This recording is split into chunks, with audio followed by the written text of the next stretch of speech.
Всех приветствую на своем канале. Сегодня я вам расскажу про замечательного автора по силе мысли. Это Невил Годдард. В дальнейшем я планирую сделать целый плейлист, то есть у меня будет серия выпусков про него, так как он мне симпатичен по манере изложения, по тем знаниям, которые он предоставляет. В этом ролике я вначале расскажу один случай, который произошел с Невилом Годдардом, когда его сила мысли воплотила желаемое в действительность, то есть материализовалась. И после я по полочкам хочу разложить, как именно это осуществилось. Потому что просто рассказать, что вот такой случай был, и вот он воплотился, материализовался, я думаю, это не очень будет интересно и полезно. А когда рассказываешь случай материализации и после то, почему он материализовался, по каким причинам, какие были сделаны тонкости, нюансы, какие были сделаны шаги, тогда это поинтересней. И тогда каждый из вас может, используя те же самые шаги, прямо сегодня, прямо сейчас начать воплощать свои желания в действительность, свои намерения, свои цели. Конечно, для новичков можно начинать с маленьких целей, а у кого есть опыт материализации желаний, уже переходить к средним и так далее, расти и наблюдать, как это все воплощается. Все это очень интересно. Итак, случай воплощения желания силы мысли, рассказанное Невилом Годдардом. Меня призвали в армию во время мировой войны, но я не хотел участвовать в этом. Когда моя просьба об увольнении, это перевод такой, увольнение, скорее всего, отставки, была отстранена, я не рассердился и не пытался проломить голову полковнику.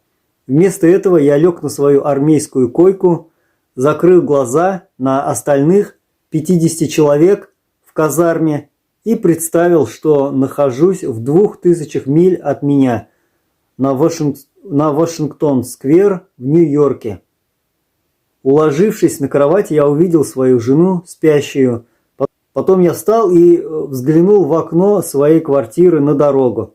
Я почувствовал знакомые предметы и оживил как можно больше своих чувств из 5. Я ходил с Верой 9 дней, ничего не делая снаружи. На 10-й день, отклонивший мое заявление полковник, вызвал меня к себе в кабинет и уволил с честью. Вот такая интересная материализация мыслей произошла. В других лекциях, это перевод с одной лекции, а в другой лекции он писал тоже об этом случае и говорил, что когда отклонили его заявку, ее нельзя было уже обжаловать. Все, решение было окончательное, что он уже едет на войну, и никто его домой отпускать не собирается. То есть решение окончательное и бесповоротное.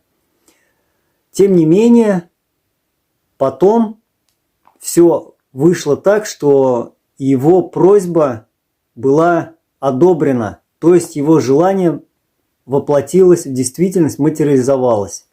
Итак, давайте разберем по полочкам, что он делал у себя внутри, так скажем, в своем духовном мире, или, другими словами, на тонком плане, чтобы все это воплотилось в действительность.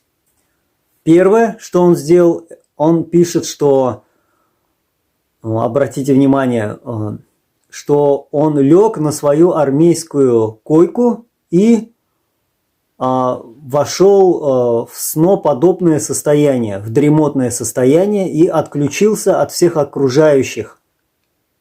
То есть это первый момент. Для чего он нужен?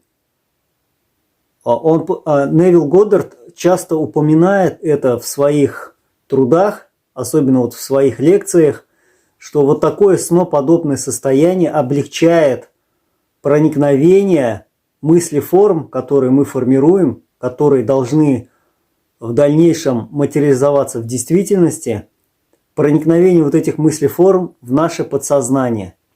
если бы он ходил бодрствующим, в бодрствующем сознании, общался с окружающими или переживал, то есть если бы он делал все как обычный человек, то его желание бы не воплотилось. Итак, первый шаг, он лег на свою, сразу после того, как получил отказ, пошел, лег и отстранился от всех окружающих. Для чего?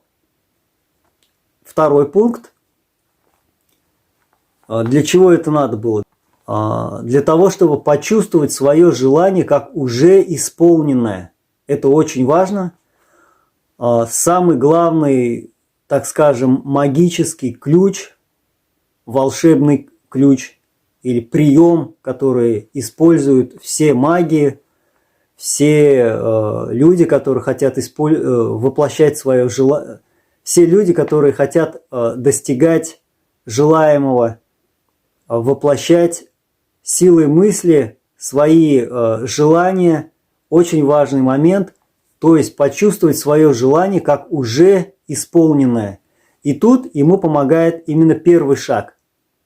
То есть в сноподобном состоянии, то есть в неком таком дремотном состоянии вообразить, что твое желание исполнено, и прочувствовать это гораздо легче. Далее, как он пишет, он вошел в это состояние и представил, что он уже находится дома, он ощутил предметы, которые находятся у него дома, там стул, стол, увидел свою жену, увидел внутренним своим мысленным взором, посмотрел в окно. То есть для чего он это сделал? Чтобы получше прочувствовать, что его желание уже осуществилось, прямо сейчас осуществилось. То есть ему важно было уловить именно этот момент.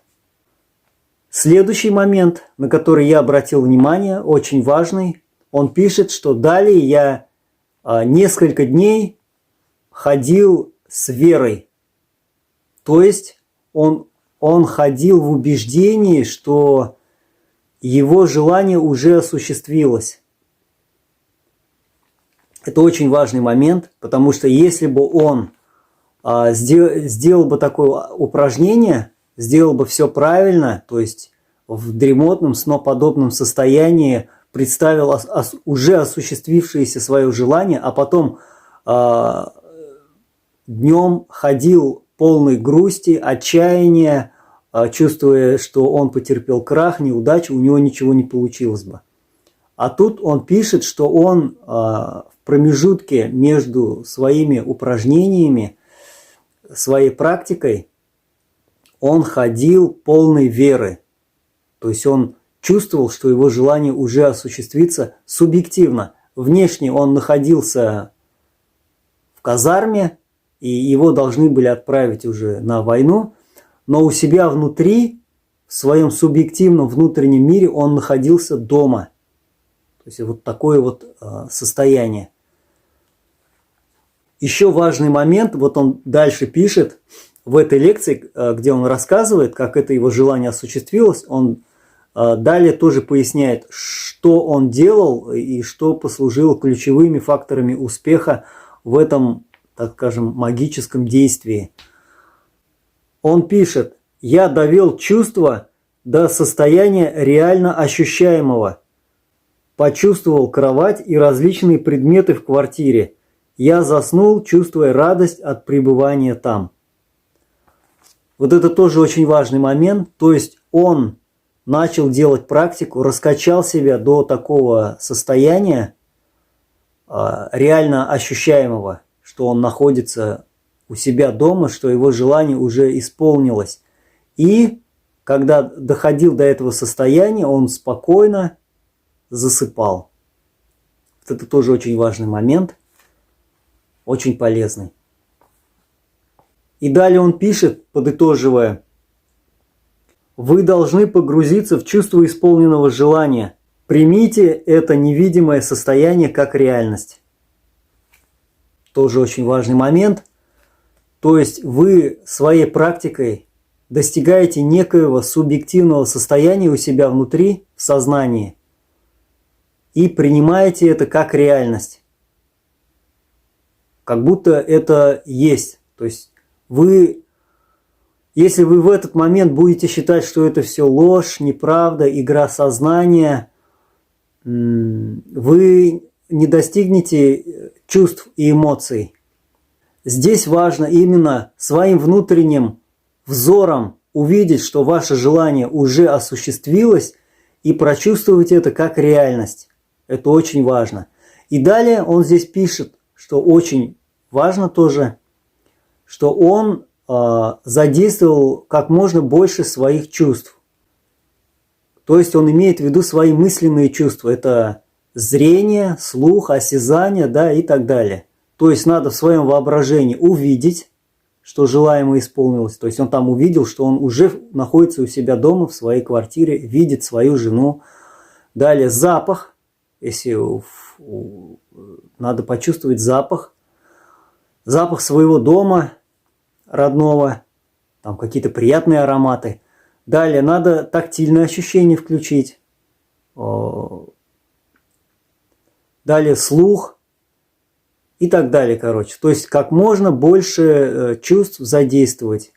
Благодаря этому ваша визуализация, она усиливается, улучшается, становится более мощным, а значит и более сильное состояние будет. Вот такие советы дает Невил Годдард.